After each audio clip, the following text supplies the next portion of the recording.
tirin pathianin lele ka siama tin pathianin eng lo ro se tia ti chuan eng chu alo ta a pathianin eng chu lo pui zo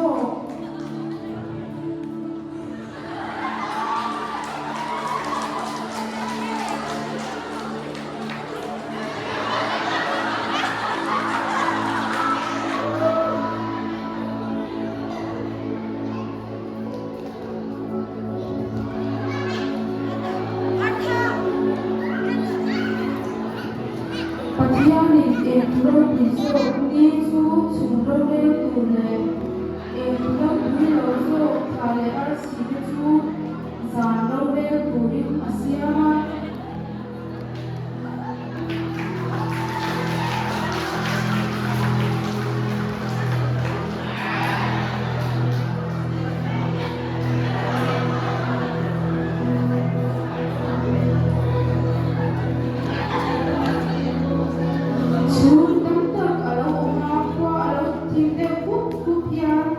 pathianin wa asul tir do ti na niya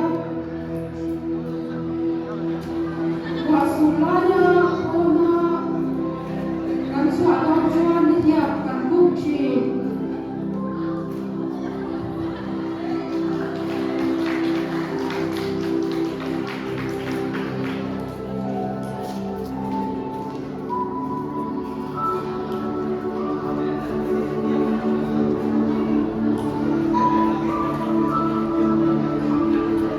pathianin kovel ti moi thule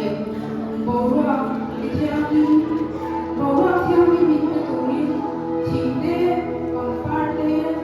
khale pete asiama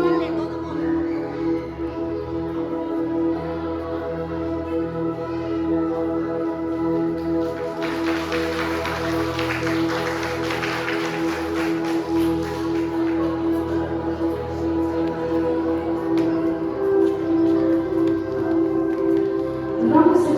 sham pe hi pathianin du ka siamte amnia chu wangin kan ti du da tu ri lo tu takin kan ti ko zo tu ri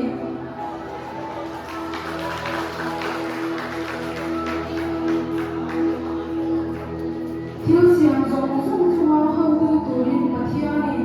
mishim asiama mishim pasaber adan chu ve ta changin pathianin asiama aku pui turin pe che pasaber le chu adan na ro changin pathianin asiama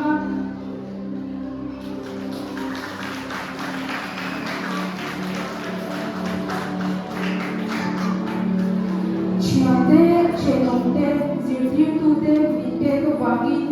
pathian pe na lo thu kan soi fo tu ri chiam chaber chu isuania zirtir tu ro tu ber ko isuani Israel fate an utarma an online kha Hebrai chu pahajon no me chade me mosia anaya faro an nadi ru an na wangin an thu ruwa faro kanuya no te chu achar lo ya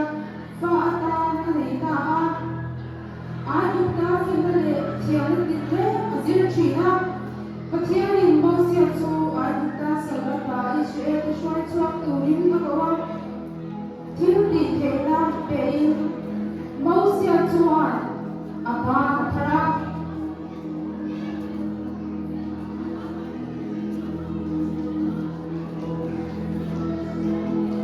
mosia na ba thara chuan tuin pui chu alai lo in chilin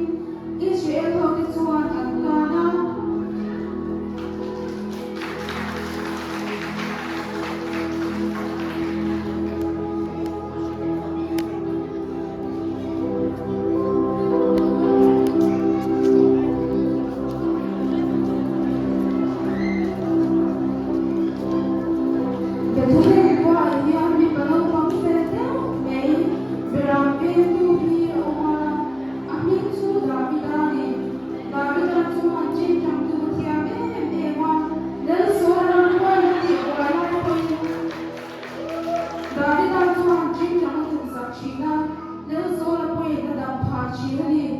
David thiên như chẳng vui chỉ na Philistia mi balian pui golian ka ko patyan sa kulingin David Archuan at idunheni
in